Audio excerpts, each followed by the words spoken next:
You're listening to the Morphology Podcast.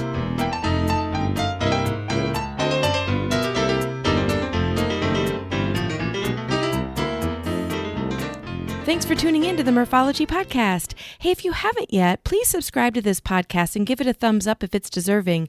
It helps me out a lot.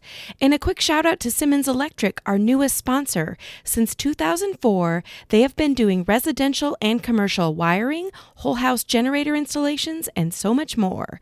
Their slogan is small business, big results. And Simmons Electric is a huge supporter of Iowa Bike Trails and Lamba, a local mountain biking nonprofit. Thanks, Mike, and everyone at Simmons Electric for supporting the podcast and for supporting bikes. AKA Murph here to share interviews about biking experiences from cyclists who have pedaled to places all over. Each week, we will get to know new people and explore new destinations to ride your bike. As you listen to these adventures, you may wonder, why haven't I done that yet? Today, meet Diane, who is on to talk about some of her bike adventures utilizing charter services who handle all the prep work, the logistics, and hauling of her gear. What better way to see beautiful views of the United States by bicycle without the hassle of planning the who, what, when, and where? She hasn't always been a cyclist, but got into cycling as a way to cross-train for cross-country ski racing. She's going to tell us about some of the places she has gone with her bike and also get a bit into her other two sports, which are cross-country ski racing and racing high-performance catamarans. Sounds like a great way to stay fit all year round. So here's my interview with Diane. All right, well, on the show today we have Diane. Hey, Diane. Hi, how are you? I'm good. Well, I met Diane kind of like the episode I posted a while back about the Wabash Trace. I also met Diane on the Birds and Bees ride, which we pedaled on the Wabash Trace, and it was a supported ride by the Pork Belly Ventures. Yeah, that was a great start for my cycling season. I mean, it was awesome. I mean, it was awesome. Yeah, totally. Yes, I had a blast too, and I definitely have that back on the list to go back and do it again. Maybe take a little, a few more days or do something longer miles, maybe go all the way to the Missouri border. I'm not sure, but I definitely want to go back.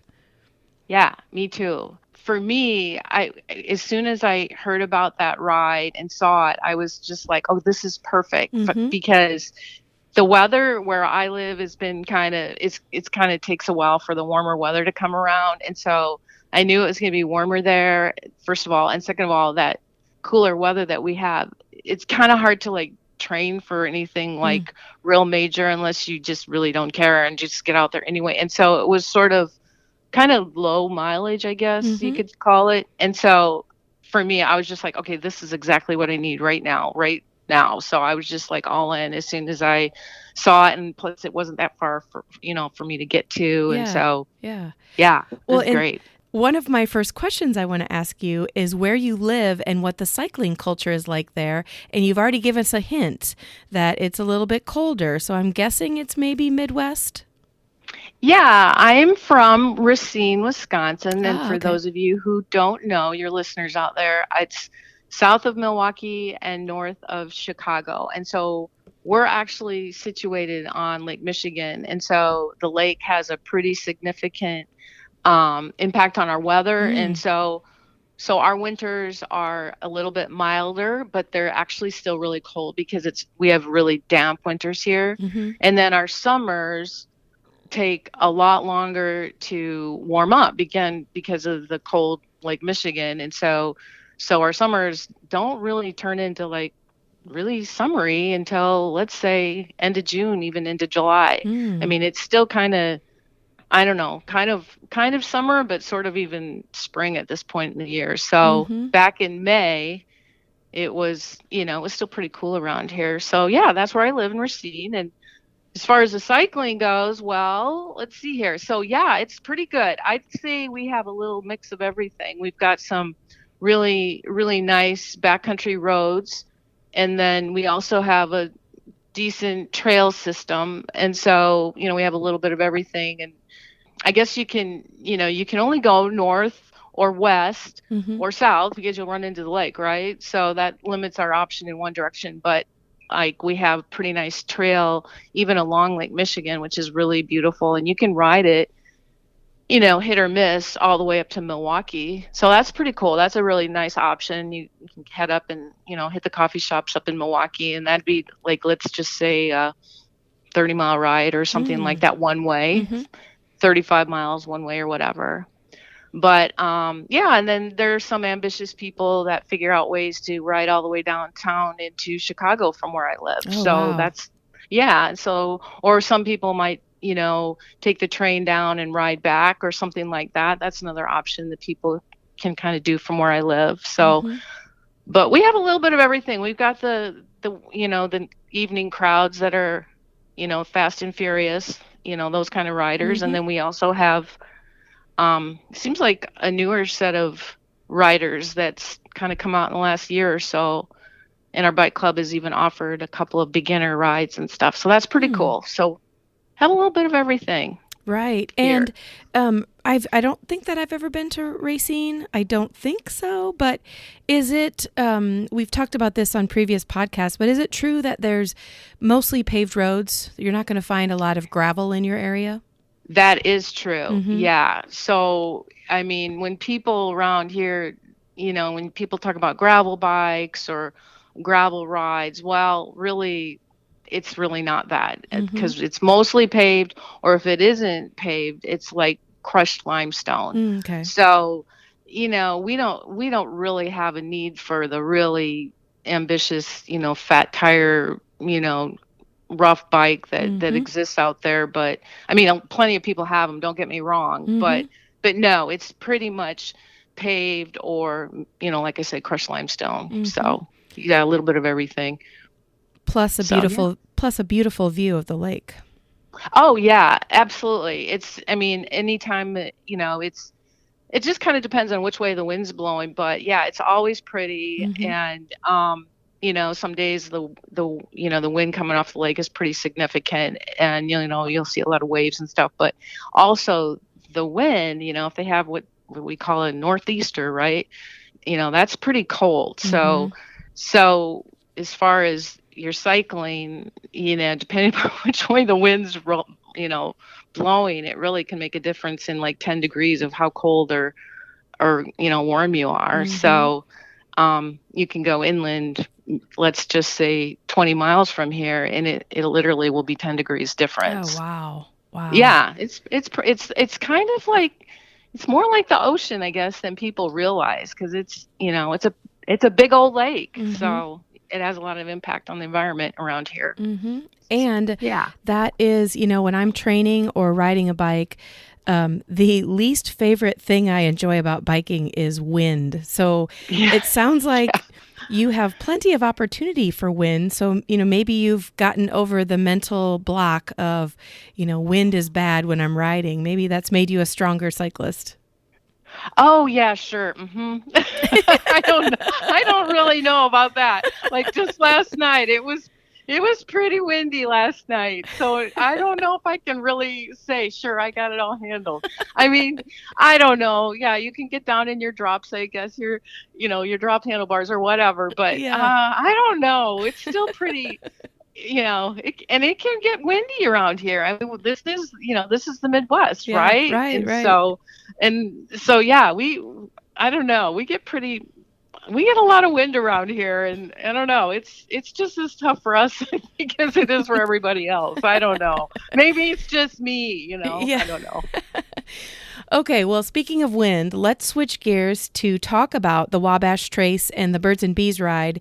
And the reason I connected the two is because I felt like the most of the Wabash Trace had this beautiful tree canopy, and I don't recall wind at all. So I feel like we were like in this beautiful tunnel of unpaved but flat trail, and it just kept us rolling along with minimal wind, not a lot of, sun beating down on us. But what was your thoughts on the whole trail? I think it was kind of like that for me too. And at the very beginning, I was kind of like adjusting to the fact that it was sort of this, like you said, this canopy, this tunnel of green, and Mm-hmm. all of a sudden I sort of realized, well, this is it, and this is how it's going to be. And so I started just sort of enjoying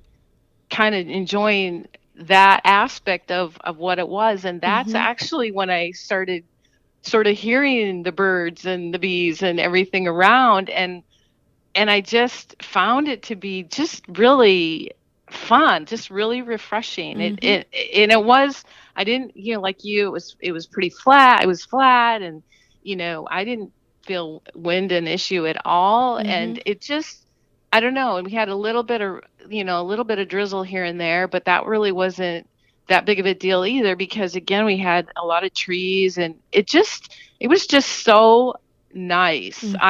I just found it so nice, and I really loved that whole sort of kind of woodsy, even though we really weren't. We were just in Right. this one area, and it wasn't the woods, but it kind of felt like it in a Mm-hmm. way. Mm-hmm. So yeah, I felt the same way, just really protected, and I don't know, just really thoroughly enjoyed it. Mm-hmm. Just really loved it. Mm-hmm. Yeah. And I did an interview with Tom, who was also on the Birds and Bees ride, and we talked a little bit about the fact that it did rain, but yet the quality of the trail was such that, it kind of looked really wet, and if there were a few places where it was sticky and maybe your tires slid around a little bit, but for the most part, I was amazed at how quickly it went from, oh my gosh, this is going to be scary, to, oh, I can ride just fine. Yeah. Yeah, and I think, the funny thing about all of that is that I didn't really hear too many people really just saying, I just can't do this, or Mm-hmm. this is just too much. I just it didn't feel that way. I mean, I don't know. It just maybe because it wasn't too terribly long, they weren't really long days on the bike, but no, I don't think that it was so treacherous, and I didn't even hear really people wiping out or anything like that Right, either, right. which is of course good. Yeah. Um my wheels were a little slippery. I was on a road bike, Mm-hmm. but again, you just take it a little slower, and kind of, I don't know. I kind of felt like I kind of learned a little bit how to handle that kind of, Yeah. trail too, when it's a little wet. But no, I didn't hear a lot of feedback that it was too treacherous or anything like that. And it didn't rut out or anything like that Right. either. Yeah. That's I So, was thankful for that because, we didn't want to ruin it for all the local people who ride on it every day. We didn't really right. have the choice, but I was very excited to, when I would stop, I would look back and be like, okay, I'm not making a big old rut in this trail. But Yeah. um Yeah. and the nice thing, I should probably tell listeners if they don't know already, the Wabash Trace starts in Council Bluffs, Iowa, and ends all the way at the Missouri border. So I believe it's around 65-ish miles, beautiful trail system, and it's set up pretty much how all of Iowa bike rides are, including Ragbri, where every 10 miles or so, or 12 miles, there's a town. And I felt like the Wabash Trace, the communities that are on the trail, are really pro bikes. Like they have nice delis, they have little bars, they have art sculptures that are bike related. But any communities that you recall that kind of stood out for you? Well, yeah, and it was Melbourne for Oh, sure. for Like sure. Yep. it was just like you described. And um I mean, I've never seen a little community like, and it's tiny. It's Mm-hmm. tiny, but I've never seen a community rally around, biking like that, or cycling. I mean, or anything, any Mm-hmm. sport. Mm-hmm. It was crazy. I mean, it's even hard to describe, but it just really sent, all the sculptures like you described, and just the fact that they're just so open to this, this thing going through their community, and actually embellishing it, Mm-hmm. and just taking it under their wing. It was just, I loved Melbourne. I Mm-hmm. loved it. And I really wish that, it wasn't maybe so far away from here, because Right. it's just one of those things you just kind of want to show off, this little jewel, and Right. but yeah, I love that community. I just thought it was just so fun. And just fascinating. And then there was a church there that they turned into a painter's. It was his studio, and Mm-hmm. that was just open and to the public, and he wasn't even there. It was just incredible. I Mm-hmm. just loved it. So yeah, for sure, Melbourne. I loved it. And not to mention, it was walking distance from, the downtown or the hub area to a beautiful campground that we stayed at. Right, right. It was just, I don't even know, maybe a half a block, I mean, half a mile or something like Right. that. It Mm-hmm. was, yeah. And that's what we did. That's what I did. And then, walked around to the downtown. Mm-hmm. And the weather at that point was really nice. So, Mm-hmm. and we did talk to a couple locals and just, they were so friendly and yeah, and they weren't riders or anything like that at all, but they were just so friendly and so nice. So, Mm-hmm. yeah, it was fun. I loved it. Yeah, that's actually where I took all my pictures. Oh, nice. Yeah, yeah. Well, So, and we should probably point out that we were part of a charter service, and it is the Pork Belly Ventures, and they do many, many, many events that, you should make sure you go online. It's just pkbelly.com. And this was the first time that they showcased the Wabash Trace. And for me, it was the first time doing a charter ride where I've got, I get out of my tent in the morning and there's a trailer with showers on it. That's portable. There's porta potties. There is a trailer with coffee. And it was just, I don't know. I absolutely loved it. But have you been part of a charter before? I have. Mm-hmm. In fact, that's like the only way I've ridden Oh, on these nice. tours. Yeah, I Yeah. guess so. I'm totally into it. I mean, I like sleeping in a tent for rides too, so Mm-hmm. I'm okay with that. But I've done a little bit of the hotel option too. But yeah, I absolutely love going with a charter because then you just like you said, it's all right there, and just not having to worry about just all the logistics and Mm-hmm. just everything. And in case, something happens with your bike or what have you, then you know that you've got, some help Mm-hmm. and that kind of thing. So yeah. So I've done those kind of rides before where they're put on by, somebody. So yeah, like I've biked up in cycle Adirondacks Mm. and also Bike Maine was like that too. But those were yeah, incredible scenery up there, both of those areas. The Cycle Adirondacks I did when I was just first sort of kind of getting into the whole biking thing because I haven't been a cyclist forever, but Mm-hmm. yeah, that was really fun. And well, that was like when I started to realize like the importance of those small rings and why chain rings and Oh. you know the difference between when you don't and why some people have to stand and some people get to just sit, and I didn't really know that kind of thing until it was like a little too late and I was not understanding, but yeah, Yeah. anyway. But yeah, so I've done that before and it's the only way to go if you can do it that way. It makes Mm-hmm. your bike a lot lighter too. Yeah, yeah. And did you say you did one in Maine? Yeah, so yep, I did one in Bike Maine a couple years ago, and Mm. that was really fun too. I mean, I had never been to Maine before, Right. and just beautiful. I mean, there were some real hard riding days, at least for me. Here we are in the Midwest. It was just spectacular. I mean, our ride was along some of the lakefront or ocean front, and then all the kind of views that you would see in a postcard. Right. Exactly, that's exactly what we saw, Ah. and just fabulous. And I mean, like I said, it was hilly, but it's one of those rides where you feel pretty accomplished when you finish it. And of course, the food was spectacular. I mean, there's no other word for it. I mean, they actually had a lobster night if you're into that kind of Oh thing. my So gosh. that's yeah, that's everybody's like thing. And that ride fills up really quickly. It's not a huge ride because people are just, they just want to really do it. But Mm-hmm. really fun and really well run and really nice people too. I mean, and you can tell it's not a real heavily populated area, but Mm-hmm. we talked to some of the locals there too, and just real nice people and friendly to the cycling community. And yeah, that was really fun. I don't know if I'll ever do it again. It's, Mm-hmm. kind of logistically, it's kind of hard to get to, but lots of fun. And like I said, felt pretty accomplished when I when I got through it all. So, Yeah, yeah. I don't even have Maine on my bucket list, but that sounds beautiful. And I definitely want to look up Bike Maine and just see what it's all about because everything you just described is exactly what I would want out of a bike ride. You know, you want to feel accomplished, you want to get some miles in, but then to have a lobster dinner waiting for you one of those nights sounds pretty inviting. Yeah, unbelievable, seriously. And I Yeah. mean, if you think of everybody chowing down on that at once, it's really what it was. It was just like, wow, is this real? Oh, that's And awesome.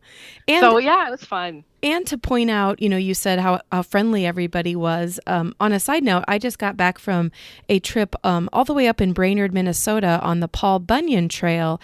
And, you know, there were definitely, it was a paved trail, right? So most of the time we were kind of out in the middle of nowhere. And the locals would always be like, watch out for bears, which we didn't see any, which was kind of a bummer, except if it would have been an aggressive bear, this would be a different story. So I'm glad I didn't see any bears. But the amazing thing that I wanted to point out was every time we were in a town or crossing a major street, the vehicles, the people in the vehicles were so overly friendly. Like they would stop and let us go. They would wave us on. They would honk, you know, friendly honks. I was so Yeah. amazed at northern Minnesota and how bike friendly, at least the area I was in. Yeah. Good to know. Yeah. Yeah. That actually sounds like Iowa. That's how Yeah. they are in Iowa. Yeah, yeah. Well, and that brings you to my next question. Besides the main event, are there any other bike adventures that you've been part of? A quick interruption to give a shout out to Primal Wear. Cycling is their passion and apparel is their craft. So if you're in the market for a new jersey, bibs, mask, or any cycling apparel, go to primalwear.com and use code PRIMALMURPH to get 20% off your purchase. Yes, 20% off. Now back to the show. Well, let's see. I did, like I said, I did cycle Adirondacks, Mm-hmm. and that was my first one into kind of like finding out what real hills are, And or mountains where even. was that one? The Adirondacks are in upstate New York. Oh gosh, okay, okay. Yeah, so that was um that we took a shorter one on that one, and again, just very similar to Maine. It was just beautiful, really nice people, and they were trying to kind of raise funds for that area around Lake Placid, that kind of area, and Mm-hmm. just trying to upgrade some of the local communities, and so just really good grassroots stuff going on up there. And this was a few years ago also, but yeah, I mean, I'd recommend that one too. I Mm. mean, just again, really well run and just beautiful, and again, really great people. And the thing I especially loved about that one, personally, I kind of get into like some of the culture and the kind of history sometimes in communities, Mm-hmm. and if you can kind of picture some of the things that you don't really think about in New York, but when you think about them and maybe associated with Boston, but kind of like the French and Indian War and that kind of stuff was Mm. like all there. And so they also had these like cultural programs, and even stuff for the non-rider spouse that might be along. So we found out a lot about, like I said, the history and the culture of that area, and Mm. that was, I really actually like that too. Mm. On top of the writing. So yeah, that would be a good one. And of course, I've also done Ragbri several Hey, there we times. go. Yeah, so that's the granddaddy, and that's the best of all, of course. Mm-hmm. So for sure. Very good. I am doing the Gap and C&O Trail in August, and that is a bike ride from Pittsburgh, Pennsylvania to Washington, D.C. And of course, I'm excited about actually pedaling, but I'm more excited about seeing all the history Yep. along that towpath. Like, you know, I can't wait. Just like you said, it's so much more to give you besides just the bike ride and the visual. Yeah. Yeah, I agree. And so Mm-hmm. when you have that extra stuff going along, it's fun too. Yeah, I've kind of looked at that one before, and I haven't gotten into it yet, but hopefully, yeah, that'll be on my bucket list. Yeah, I mean, it's kind of a toss up. Sometimes you want to go for scenery, but sometimes you kind of want to go for maybe a little bit of history or something if you Yeah, can. yeah, So yeah, yeah. Yeah. All right. Well, I already know the answer to this, but when you're not biking, are there other things that you're out doing that are exciting to tell the listeners? A quick interruption to tell you this week's podcast is sponsored by Lizard Lips Lip Balm. These great lip balms contain natural ingredients, come in a variety of flavors, and you can choose certified organic or balms with sun protection. Check it out at lizardlips.net. Now back to the show. Well, one of the reasons I got into cycling a little bit later is because I always want to make sure I'm like exercising and training pretty heavily in the summer, because in the winter, I cross country ski, and a lot of people kind of just think of, toddling along on two skis, through the woods, but we don't really do that. We do more like racing. And so, and we race like typically maybe like a half marathon or marathon distance. And so it's real training that we have to do. And so in the summer, the cycling keeps me, halfway fit for endurance stuff, so that I'm ready for the skiing in the winter.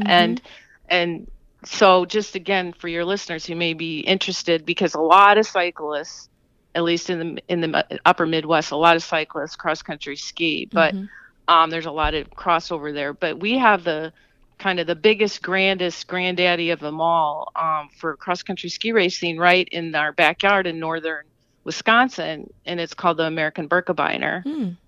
And so it's kind of like the Boston Marathon, only it's, skiing, and anybody can do it. So it's not, you don't have to qualify. So you can be a sort of a weekend warrior, or we also have people that are like literally Olympians or former Olympians or world-class champions that come and do it. So there's, and it's kind of like almost like a week-long event. And then there's something kind of for everybody. And so like that, we usually train pretty hard for that. And when you're racing, okay, so I am not a cross-country skier, although I should be now that you describe it, that it's, good cross-training. But all I can think of is, a groomed trail where two skis go and, off you go. But if you're racing, how are you like competing? And so if the guy in front of you is going a little bit slower, do you have to like go into deep snow to get around them, or like give us an idea of how that works? Well, that's one type. That's kind of the classic type of skiing. And then there's another one called skate skiing. And skate skiing is what I do. And it is literally like almost like skating. And nobody ever really knows what it is until the Olympics come around. And then sometimes they see it on TV at the Olympics. But the skate skiing, you just have to have a groomed trail. So the trail has been groomed. And so you just, ski down it, But the kind of problem that you're talking about is sometimes there's usually 4 tracks. And so, or depending upon how many skiers there are.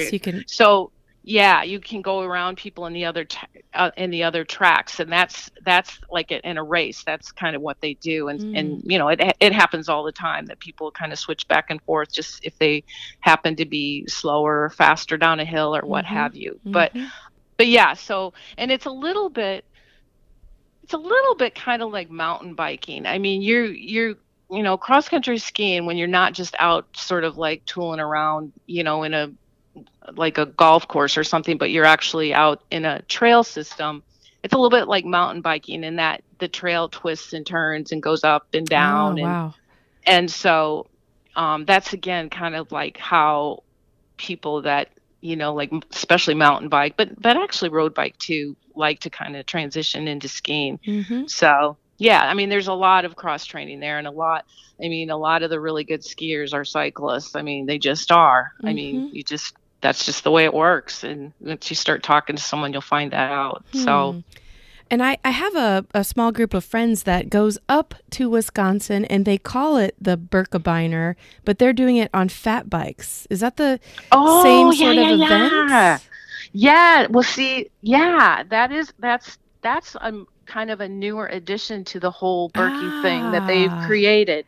So that's that's on the same trail, and I think it's a week after the Berkey, and it's the only weekend the entire season that fat bikes are allowed on that Oh, trail. interesting. Yeah, and that is something you need to. I know, it just sounds like so much fun. I mean, kind of hard, kind of Right. scary, maybe, like Right. really scary, but actually that's on the kind of the to-do list too, somehow, some way, because I know that that's supposed to be really fun and a really big deal. But it's the same trail Oh, system, okay. All but you right. can only ride on it one time a year, and it's for that race. And that's a huge race, by the way. Like for fat bikes, it's Mm-hmm. like huge. Like I think one of the biggest, if not the biggest in the country. People come from all over to ride in that race. So Okay. Yeah, that makes yeah, sense. yeah, Awesome. Yeah. same thing. I may need to consider doing some cross country skiing. Like, we do snowshoeing here in Iowa, but it's, only if there's enough snow and it's not, melty and too soupy. Right. So, interesting. Interesting. Well, what adventures do you have on the horizon? Well, the most immediate one would be Ragbri, and so I'm just going to, keep my miles up the best I can Mm-hmm. between now and then, and that's pretty much, my next thing. And I'm probably going to try to get into something yet in August, just because I feel like I'm making up for lost time from last Right. summer. Last year. Yeah. So yeah, and then I mean here and there, I'll be probably we also are pretty avid sailors in this house, and so Mm. we race high performance catamarans, and so I'm kind of like sort of taking a little bit of a back seat to that and actually getting more into the right bike cycling. But yeah, so I'll probably be getting out on our sailboats a little bit here and there this summer, and whether I do any racing or not, I haven't really decided yet. But Mm-hmm. that's another thing that we kind of do in the summer. That's, again, we got Lake Michigan right here in our back Right. door, Right. and then we tend to do a lot of traveling with it too, and so we'll do some sailing like in all over in Wisconsin. And so yeah, and I've done a lot of sailing over the years. So, race sailboats many places of down in Florida and all kinds of crazy stuff. But yeah, so I mean, and these are fun boats. They're like I said, kind of high performance catamarans. They're not your Hobie Cat that you kind of just sit on the beach and Mhm. have cocktails with. But That's what I was yeah. that's what I was picturing is me on the netting in the front having a drink while you guys are like, keeping the boat going at 60 miles an hour and Yeah, not quite, but be actually bouncing that's around. what yeah, some people say, "Well, can we go for a ride?" And it's kind of like, there's no riding on sailboats. It's work. But that's what you do when you have a motor and a power boat. Then you go Right. for a ride. But Right. yeah, but anyway, you learn pretty quickly on a sailboat that this is work. But it sounds like you're set year round for athletic activity. Yeah, and I mean, that's kind of how I operate. That's my husband also, and I mean, I like other things too in life, but I definitely like exercise, and I've been kind of doing that for my whole pretty much a whole adult life, Hmm. actually my whole life. And like I started sailing back when I was in my early 20s, and so yeah, so I that's kind of how in the Midwest, at least for us, the winters can be a little long. Hmm. So when you have something that you're pretty passionate about that helps you, continue through the winter, and whether it's running or cycling or whatever, but if you have something that you can, keeping it going all through the winter, it doesn't seem quite so bad. And for me, again, like with skiing, like I actually love the snow. So, I don't hate it when the snow flies, which, some people do. But Hmm. yeah, so we got a lot going on here to keep us busy with exercise and sports and stuff. But Hmm. it's it just makes it more fun and more interesting, Right. So Yeah. Keeps your life spicy when you have fun stuff going on all the time. yeah, yeah, Yeah. for sure. And the cycling, I mean, you can keep doing that as long as you have the right bike for every occasion, as far as as far as I'm concerned. I just need to you know, get another one so I feel like I can, operate in the snow or what have you, maybe. Right. So, not Right. quite there yet, but Right. Yeah. Well, good. Well, we're recording this in the middle of June, so you've got, I don't know, about 6 weeks or so to get yourself ready to come to Iowa for Ragbri.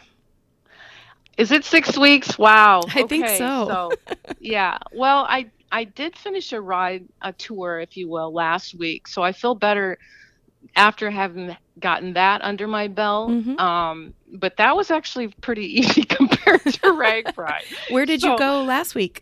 well, I was in southern Illinois, Mm. way down south, and it was really hot, I have to say. We had like above 95, I think, like every day. And one day they said there was a heat warning, and they rerouted and retimed and reset everything, and they said Mm. that the roads are supposed to melt. I don't know, that's my word, but the tar gets really gooey and Hmm. sticky apparently because it was supposed to be 101. So they said you need to, they made some changes in the route. They said, some people can take a bus and, reroute the whole thing, go get your cars, et cetera, et cetera. So that was crazy. But I do have to say, despite the fact that it was, like I said, 95, 97 degrees, it just didn't seem nearly as hot as Ragbri. The humidity was low. We had a lot of shade. We were on a pretty extensive trail system down there, actually. Really nice trail system, I might add. I mean, the nicest trail system I've ever seen. Mm. I mean, really, really nice down there. Madison County, Illinois, is where a lot of these trails are. Mm. But yeah, so we rode on average about 55 miles a day. So I feel much more prepared for Ragbri than I did, say, about 10 days ago. I still got a ways to go because the trails down there in Illinois were really flat, Mm. and I know what that Ragbri is. I know there's some what they call rolling hills. So you got to get kind of prepared for those, Yeah, right? and I will tell you, I part of the pre-ride inspection route team. So I've done Ragbri already this year. We do it the first full week of June, and there are definitely some rolling hills. But there was nothing. I think there was only one hill that was named, and typically when you find a hill that's named, you know you're in for a treat as far as elevation. But for the most Right. part, we were fighting the same as you. We were fighting like really, really hot heat. Yeah. And we were also fighting headwind, which typically by July, that's kind of shifted. So I'm hopeful that it will not be as windy. But yeah, those hills are not going anywhere. That's true. And again, the people that really don't really understand. I mean, I'll never drive through Iowa again, and I drive through there a lot because we go to Denver to visit family members, Hmm. and we drive a lot with our dog. I'll never look at that terrain and those hills in Iowa the same again because I've ridden them now versus Right. just ridden in my car through them. And Right. Right. so it's a totally different perspective I have for those big rolling, and they're beautiful, Yeah. Yeah. vistas, if you will. Yeah, So, we go through Grantwood Country this year, and I'm sure listeners know who Grantwood is. And if you don't, Google it. But he's a famous painter from, I don't know when, the 30s or the 40s, a while ago. But the places he painted are literally the areas we're riding through. So you're like, come up oh, over a hill, cool. and you're like, oh my God, this looks like a Grantwood painting. And then you're like, it probably is. There probably is a painting Yeah. that exists of the view that we are seeing right now. So it's just beautiful.